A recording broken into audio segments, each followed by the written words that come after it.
we're gonna get into DC land. Joe, we're gonna do a trifecta here because you gave me 3 from Crisis. Talk to me about deaths in Crisis. And remember, we are talking about the craft and business, what we can learn from this. These were good deaths. They were cover deaths and they were interior deaths. In Crisis, obviously, there were an infinite number of deaths because worlds lived and worlds died primarily. But the most high profile deaths of the heroes who died were definitely Supergirl and the Flash. Supergirl was sort of a character who had, she'd had ongoing series a few times over the years, and she had a movie in the 80s, but she was still sort of considered kind of superfluous, and so but they gave her a very meaningful send-off in Crisis number 7. They have a few very poignant scenes with her in the issues leading up to it, and then Crisis number 7 is again sort of a big battle between the heroes and the Anti-Monitor, and she dies buying time for Superman and the other heroes to escape. So it's a powerful death. That panel on the far right, that silent panel that's mostly black and red, I think is an extremely powerful image of Superman just sort of wailing after his cousin, his only living family has died. And then for the Flash's death is... hold on, let me just say, that's get the little hairs in the back. That's a great scene. It is a great scene. I was just going to say that looks very much like the Lois holding Superman when Death of Superman. That is definitely a great, can definitely see that. You are, there's a lot of pain there, and they made the entire panel just take up the whole vertical. You've got these reactions here, and then you trap all the space and draw the eye down, giving the maximum amount of impact, and also the tightness of the eyes. The eyes show the emotion. So much work by George Perez on the eyes just brought home the impact of this scene. I feel a little sad. I felt a little weepy when I read this, and then re-seeing it. Deanna, do you feel weepy, or are you just too Team Marvel to even care? I'm not heartless. No, that last panel is very because look at the color difference too. It's it's still kind of bright before that, and then all of a sudden it just goes darker, and it's just these muted tones, and it's almost all in black. Very impactful for sure. It gets you right. And I think the reaction of the people who are watching is also the reaction of the reader. Like right here, is this really happening? Is this can't be happening? And we are, like the reader, wondering, is this really happening? And then, take us through this one. This is the famous sequence, Joe. Yeah. So the very next issue has the final fate of the Flash. He'd been very isolated from the other characters, and his death is very different from Supergirl's in contrast, because he's all alone. He's in this antimatter universe, and he's finally free of having been trapped by the Anti-Monitor and the Psycho-Pirate.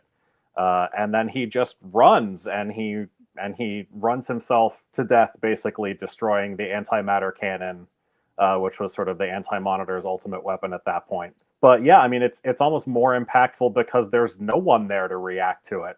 You just get those sort of silent panels of, his empty suit and the ring, laying on the ground, and no one even knows that he has died until, I think, Crisis number 12, either Crisis 11 or 12. It's a few issues before anyone even knows what he's done. It's so powerful. All by itself. He just died a lonely death. Yeah. But he sacrificed. So that was good. So it makes the readers feel more. Wow. Yeah. I didn't know that. You're welcome. The only witness to it they sort of show at the end is the Spectre. He's the only one who saw it and can properly mourn him at that moment. And did nothing. Wow. But it looks like Anti-Monitor's a little upset. Yeah. Oh, he's pissed.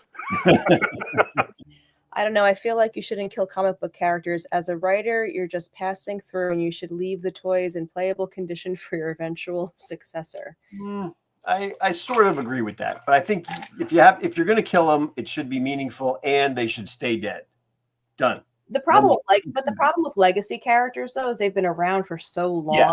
You can't they're always going to have, if you're going to keep the books going, if you're going to have Superman, you're going to have X-Men, you're going to have all these people coming in and out, you're going to want new readers. You're going to, you know what I mean? So you're going to, you want to please the old guys, but then you also want the new readers to come in too. Yeah. So you're going to bring the characters back. You can't really kill them completely. No, but I mean for the big guns. Like if you kill Jean Grey, even though she was a big gun, you can leave her dead. There's no reason that she needed to. Not like 5 clones running around, so you can just. I know, but yeah, if they would have just ended it right there. Like if you kill someone like Superman, he's coming back. Yeah. If you kill Batman, he's coming back. But if you kill a Robin, we have other Robins. You can There's always other Robin. Well, Robin was a role. Robin was Jean Grey was a person. Robin was a role. But even some of the roles for Jason Todd, they brought him back. Yeah, which was silly. Yeah, silly. Like you're out 1 week and I bring Deanna in. Exactly. That's just a role, right? I can't be there. Deanna's not ready. I'm Joe's ready to step in and talk all DC all the time. Okay, what do we got? All right. I would argue it has caused a lot of damage to Green Lantern and Flash. No one can agree who these characters should be anymore. Joe, what do you think of that? I can definitely see that for. I think it has affected the Flash more than Green Lantern, because with Green Lanterns you have the core there, so the mechanism for having multiple Green Lanterns is built into the mythology. But with the Flash, like you're right. Barry Allen died in 1985, and I grew up with Wally West, and Wally West is my Flash, and then Barry Allen came back in 2008. And they were like, nope, Barry Allen's the Flash again. And I was like, what the hell is this? And they sort of just shoved Wally to the side. Back Alan Scott. It's like, I don't really care. No. Yeah. Is Alan Scott the right guy? He was the first Green Lantern, but he was weak to wood. He was weak to wood. I'm in my 50s. I'm the same way.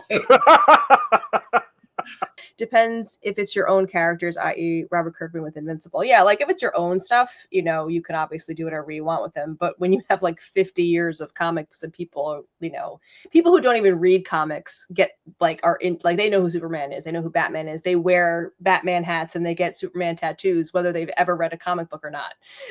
So they're no longer just characters. They've gone to the next level. So it is hard to keep something like that dead. Do you know what I mean? Yeah, and I think it's a good point. Like Kirkman, you never know what can happen because he's also established a world where everybody's expendable. Like he's known for The Walking Dead. No matter, you open an issue of The Walking Dead, any of them could die at any moment. The heroic sacrifice is how you want to see your heroes face danger and certainly death. That's not nice, but there it is. I got auto. Aren't you an editor? Heroic sacrifice is what? What's the rest? I can't see it. Heroic sacrifice for how you want your characters to die. So it's got to mean something, how you want your characters to die. That's what you said. I did. I know. Did. All right. Let's just keep it there for now because you made fun of my inability to type the word sacrifice. So why not? What's good for the goose is good for the gander, boys and girls. Okay, what do we got here? I feel that the Back to the Future style of Endgame was pretty good, but most of the time they bring these dead characters back in a really poor fashion. It just feels kind of weak. Exactly, Seabury.